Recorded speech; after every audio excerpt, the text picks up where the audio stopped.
ആരെയും ഭയന്നിട്ടല്ല, ഒരു സമ്മർദ്ദങ്ങൾക്കും വഴങ്ങിയല്ല എമ്പുരാൻ സിനിമയിൽ കത്തിവെക്കുന്നതെന്ന് മോഹൻലാലും ഗോകുലം ഗോപാലനും പ്രതികരിച്ചിരുന്നല്ലോ. ഖേദം പ്രകടിപ്പിച്ചുകൊണ്ട് മോഹൻലാൽ പങ്കുവച്ച പോസ്റ്റിൽ പറഞ്ഞിരുന്നത്, സിനിമയിലെ ചില ഭാഗങ്ങൾ ചിലരെ വിഷമിപ്പിച്ചതായി മനസ്സിലാക്കുന്നു, ആ ഭാഗങ്ങൾ ഒഴിവാക്കുമെന്നായിരുന്നു മോഹൻലാൽ പറഞ്ഞത്. എന്നാൽ വാസ്തവം അതല്ല. ചില സമ്മർദ്ദങ്ങൾക്ക് വഴങ്ങി, പ്രത്യേകിച്ച് കേന്ദ്രത്തിൽ നിന്നുള്ള ചിലരുടെ സമ്മർദ്ദങ്ങൾക്ക് വഴങ്ങി തന്നെയാണ് എമ്പുരാനിൽ കത്തിവെച്ചിരിക്കുന്നത്. അതിന്റെ തെളിവുകളാണ് ഇപ്പോൾ പുറത്തു വന്നിരിക്കുന്നത്. സിനിമയിൽ 17 കട്ടുകൾ ഉണ്ടാകുമെന്നായിരുന്നു വിവരങ്ങൾ. എന്നാൽ 17 അല്ല, 24 കട്ടുകൾ, 24 വെട്ടിമുറിക്കലാണ് എമ്പുരാൻ എന്ന ബിഗ് ബജറ്റ് സിനിമയിൽ ഉണ്ടായിരിക്കുന്നത്. മുരളി ഗോപി കടുത്ത അതൃപ്തിയിലാണ് എന്നുള്ള വിവരങ്ങൾ പുറത്തു വരുന്നുണ്ട്.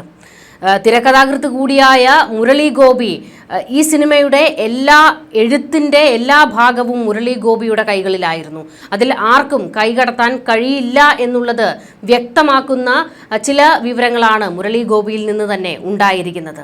അതായത് മുരളി ഗോപി ഇതുവരെ ഈ വിഷയത്തിൽ പ്രതികരിക്കാൻ തയ്യാറായിട്ടില്ല. പക്ഷേ സിനിമയിൽ തിരുത്തലുകൾ വരുത്തുന്നതിൽ, വെട്ടി മാറ്റുന്നതിൽ അദ്ദേഹം കടുത്ത അതൃപ്തിയിലാണ് എന്ന വിവരമാണ്, നിർണായക വിവരമാണ് പുറത്തേക്ക് വന്നുകൊണ്ടിരിക്കുന്നത്.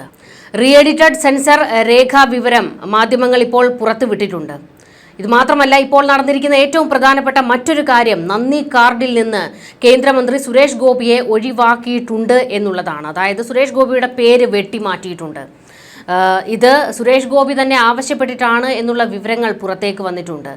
സിനിമയ്ക്ക് എല്ലാ ആശംസകളും തുടക്കത്തിൽ സുരേഷ് ഗോപി നൽകിയിരുന്നു.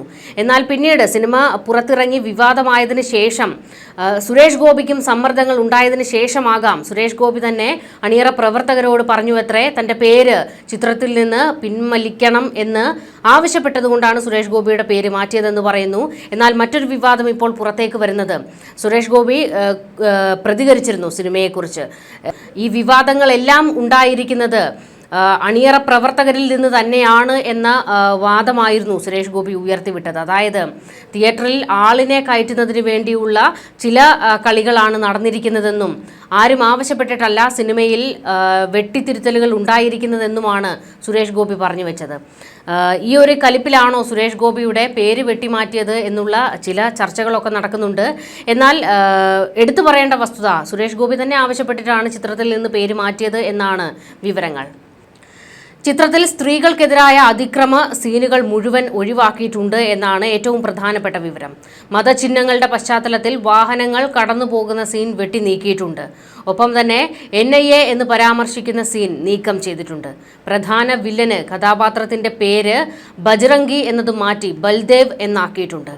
നേരത്തെ 17 വെട്ടുകളാണ് ചിത്രത്തിൽ വരുത്തുന്നത് എന്നായിരുന്നു വാർത്ത വന്നത്. എന്നാൽ അതിൽ കൂടുതൽ രംഗങ്ങൾ മാറ്റിയതായാണ് റീ എഡിറ്റിംഗ് സെൻസർ രേഖ വ്യക്തമാക്കുന്നത്.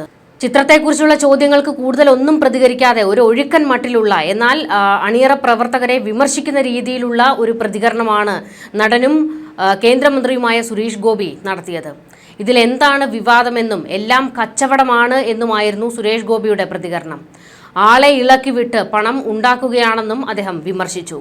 കഴിഞ്ഞ ദിവസവും എമ്പുരാൻ സിനിമയെക്കുറിച്ചുള്ള ചോദ്യത്തിന് നല്ല കാര്യങ്ങൾ സംസാരിക്കൂ എന്നായിരുന്നു മന്ത്രിയുടെ പ്രതികരണം. അതായത് കൂടുതലൊന്നും ഈ വിഷയത്തിൽ സംസാരിക്കാനില്ല എന്ന് സുരേഷ് ഗോപിയും പറഞ്ഞു വെക്കുകയായിരുന്നു. എമ്പുരാൻ സിനിമ ഇറങ്ങിയതിനു ശേഷം ഏറ്റവും കൂടുതൽ തെറിവിളി കേട്ടുകൊണ്ടിരിക്കുന്നത് പൃഥ്വിരാജിന്റെ കുടുംബമാണ്. തിരക്കഥ എഴുതിയ മുരളി ഗോപിയെ പോലും കടന്നാക്രമിക്കാൻ ഈ സംഘപരിവാറുകാർ തയ്യാറാകുന്നില്ല. അത് അദ്ദേഹത്തിൻ്റെ ഒരു രാഷ്ട്രീയം നോക്കിയാണോ എന്ന ചോദ്യങ്ങളൊക്കെ വരുന്നുണ്ട്. പക്ഷേ പൃഥ്വിരാജിനും കുടുംബത്തിനും നേരെ വലിയ രീതിയിലുള്ള അതിക്രമങ്ങളാണ് നടന്നുകൊണ്ടിരിക്കുന്നത്. കഴിഞ്ഞ ദിവസം ബി ഗോപാലകൃഷ്ണൻ, BJP നേതാവ് സുപ്രിയ മേനോനെ കുറിച്ച് പ്രതികരിച്ചത്, മല്ലിക സുകുമാരൻ ആദ്യം സ്വന്തം മരുമകളെ നിലയ്ക്ക് നിർത്തണമെന്നും അവർ അർബൻ നക്സലാണ് എന്നൊക്കെയുള്ള കടന്നാക്രമിക്കുന്ന പ്രതികരണമൊക്കെ ആയിരുന്നു. എന്നാൽ ഇപ്പോൾ ഈ വിഷയം ചൂട് പിടിച്ച് നിൽക്കുമ്പോൾ സുപ്രിയ മേനോൻ പ്രതികരണവുമായി രംഗത്ത് വന്നിട്ടുണ്ട്. അവർ സോഷ്യൽ മീഡിയയിൽ ഒരു കുറിപ്പ് പങ്കുവച്ചിട്ടുണ്ട്. ഇൻസ്റ്റഗ്രാം സ്റ്റോറിയിലാണ് തൻ്റെ നിലപാട് സുപ്രിയ വ്യക്തമാക്കിയിരിക്കുന്നത്. എമ്പുരാന്റെ ആഗോള കളക്ഷൻ 200 കോടിയിലെത്തിയെന്ന പോസ്റ്റർ പങ്കുവെച്ചുകൊണ്ടാണ് അവർ പൃഥ്വിരാജിന് പിന്തുണയുമായി എത്തിയത്. പൃഥ്വിരാജിനെ പിന്തുണച്ചുകൊണ്ട് മല്ലിക സുകുമാരനായിരുന്നു ആദ്യം ആ കുടുംബത്തിൽ നിന്ന് പ്രതികരിച്ചത്. തുടർന്ന് മല്ലികയ്ക്കും സുപ്രിയയ്ക്കുമെതിരെ രൂക്ഷ വിമർശനങ്ങളുമായി BJP-ക്കാർ അണിനിരക്കുകയായിരുന്നു. ആ കൂട്ടത്തിലായിരുന്നു BJP നേതാവ് ബി ഗോപാലകൃഷ്ണൻ അതിരുവിട്ട പരാമർശം നടത്തിയത്. സുപ്രിയ അർബൻ നക്സലാണെന്നും ആ അഹങ്കാരിയെ നിലയ്ക്ക് നിർത്താനാണ് അമ്മായിയമ്മ ശ്രമിക്കേണ്ടതെന്നുമായിരുന്നു ഗോപാലകൃഷ്ണൻ പറഞ്ഞത്. ഈ പരാമർശത്തിനെതിരെ കേരളത്തിലെ വിവിധ രാഷ്ട്രീയ പാർട്ടി പ്രതിനിധികളടക്കം രംഗത്തെത്തുകയും ഗോപാലകൃഷ്ണന് കണക്കിന് മറുപടി കൊടുക്കുകയും ചെയ്തിരുന്നു. ഈ സിനിമയിലെ പല ഭാഗങ്ങളും പൃഥ്വിരാജ് കൂട്ടിച്ചേർത്തതാണെന്നും മോഹൻലാലിനെ പച്ചയ്ക്ക് വഞ്ചിച്ചു എന്നുള്ള തരത്തിലൊക്കെ വലിയ രീതിയിൽ വിമർശനങ്ങൾ പൃഥ്വിരാജിന് നേരെ ഉയർന്നുകൊണ്ടിരിക്കെ ഈ ചിത്രത്തിലെ റീ എഡിറ്റിങ്ങിനെ കുറിച്ചുമൊക്കെ വലിയ ചർച്ചകൾ നടന്നുകൊണ്ടിരിക്കെ ആന്റണി പെരുമ്പാവൂർ സംസാരിക്കാൻ തയ്യാറായിരുന്നു. ചിത്രത്തിലെ അണിയറ പ്രവർത്തകരിൽ ആദ്യം സംസാരിച്ച ആളും ആന്റണി പെരുമ്പാവൂരായിരുന്നു. ആന്റണി പെരുമ്പാവൂരും പൃഥ്വിരാജിനെ പിന്തുണച്ചുകൊണ്ട് തന്നെയാണ് സംസാരിച്ചിരിക്കുന്നത്. ആന്റണി പെരുമ്പാവൂർ പറഞ്ഞത് ഇങ്ങനെയാണ്: തെറ്റുകൾ തിരുത്തുക എന്നത് ഞങ്ങളുടെ ചുമതലയാണെന്നും പൃഥ്വിരാജിനെ ഒറ്റപ്പെടുത്തേണ്ട കാര്യമില്ല എന്നുമായിരുന്നു ആന്റണി പെരുമ്പാവൂർ പ്രതികരിച്ചത്. റീ എഡിറ്റിംഗ് എല്ലാവരുടെയും സമ്മതപ്രകാരമാണെന്നും അല്ലാതെ ആരുടെയും സമ്മർദ്ദം കാരണമല്ല എന്നും ആന്റണി പറഞ്ഞു. Murali Gopi Facebook post share ചെയ്തില്ലെങ്കിലും ഞങ്ങളുടെ നിലപാടിനൊപ്പമാണെന്നും അദ്ദേഹം കൂട്ടിച്ചേർത്തു. ഭയം എന്നുള്ളതല്ല, നമ്മൾ ഈ സമൂഹത്തിൽ ജീവിക്കുന്നതാണല്ലോ.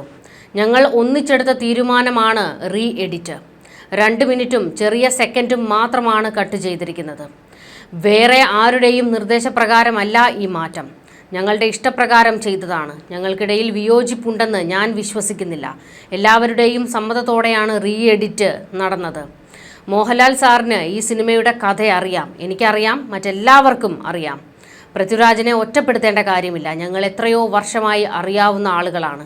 ഞങ്ങൾ ഒന്നിച്ചെടുത്ത തീരുമാനമാണ് എമ്പുരാൻ നിർമ്മിക്കണമെന്നും വരണമെന്നും. മോഹൻലാലിന് സിനിമ അറിയില്ല എന്ന് പറയുന്നതിനോട് ഞങ്ങൾ യോജിക്കുന്നില്ല. അറിയില്ല എന്ന് ഞങ്ങൾ എവിടെയും പറഞ്ഞിട്ടുമില്ല. സിനിമയിൽ തെറ്റെന്തെങ്കിലും ഉണ്ടെങ്കിൽ അത് കറക്റ്റ് ചെയ്യേണ്ടത് ഞങ്ങളുടെ ഉത്തരവാദിത്തമാണ്. റീ എഡിറ്റിംഗ് ആരുടെയും ഭീഷണിയായിട്ട് കരുതരുത്. വിവാദത്തിലേക്ക് പോകേണ്ട കാര്യമില്ല. ജനങ്ങളെല്ലാം വളരെ സന്തോഷത്തോടെ സിനിമ ഏറ്റെടുത്തു കഴിഞ്ഞു. ഞങ്ങൾക്ക് ശരിയെന്ന് തോന്നിയതാണ് ഇപ്പോൾ ചെയ്തിരിക്കുന്നത്. റീ എഡിറ്റിംഗ് സമ്മർദ്ദത്തിൻ്റെ പുറത്തല്ല എന്നാണ് ആന്റണി പെരുമ്പാവൂർ വീണ്ടും ആവർത്തിച്ച് മാധ്യമങ്ങളോട് പറഞ്ഞത്. എന്നാൽ 17 ഇടത്ത് കട്ട് എന്നുള്ളത് 24 ഇടത്തേക്ക് മാറിയതോടെയാണ് ഇത് ചില സമ്മർദ്ദങ്ങൾക്ക് വഴങ്ങി തന്നെയാണ് റീ എഡിറ്റ് നടന്നിരിക്കുന്നത് എന്നുള്ള ചർച്ചകൾ ഒരു വഴിക്ക് വരുന്നുണ്ട്. ഇപ്പോൾ ഈ സിനിമയിൽ വലിയ വിവാദമായതോടുകൂടി സംഘപരിവാറിനോടും BJPക്കാരോടും RSSനോടുമൊക്കെയാണ് മോഹൻലാൽ ഖേദപ്രകടനം നടത്തിയത് എന്നുള്ള തരത്തിൽ വലിയ വിമർശനങ്ങൾ വരുന്നുണ്ട്.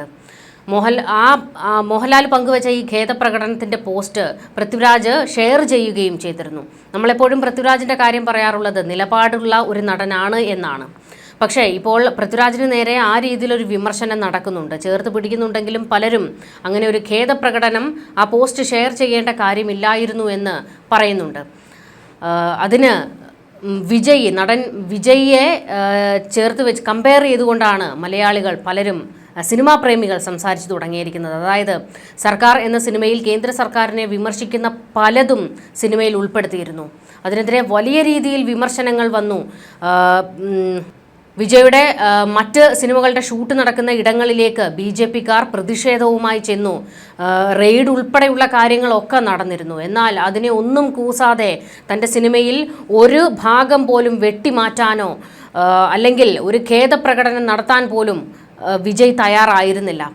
അതുപോലെ ഒരു നിലപാടാണ് ഞങ്ങൾ പൃഥ്വിരാജിൽ നിന്ന് പ്രതീക്ഷിച്ചത് എന്ന് സിനിമാ പ്രേമികളും അദ്ദേഹത്തെ പിന്തുണച്ച് രംഗത്തേക്ക് വന്നിരിക്കുന്ന എല്ലാവരും തന്നെ പറയുന്നുണ്ട്. പക്ഷേ ഈ ഖേദപ്രകടനം അതൊരു മോഹൻലാലിൻ്റെ രാഷ്ട്രീയം അതായതുകൊണ്ട് ചിലപ്പോൾ ഖേദപ്രകടനം നടത്തേണ്ടി വന്നേക്കാം. പക്ഷേ പൃഥ്വിരാജ് അങ്ങനെ ചെയ്യരുതായിരുന്നു എന്നാണ് അദ്ദേഹത്തെ പിന്തുണയ്ക്കുന്നവരും സ്നേഹിക്കുന്നവരും ഒക്കെ തന്നെ ഇപ്പോൾ വ്യക്തമാക്കിയിരിക്കുന്നത്.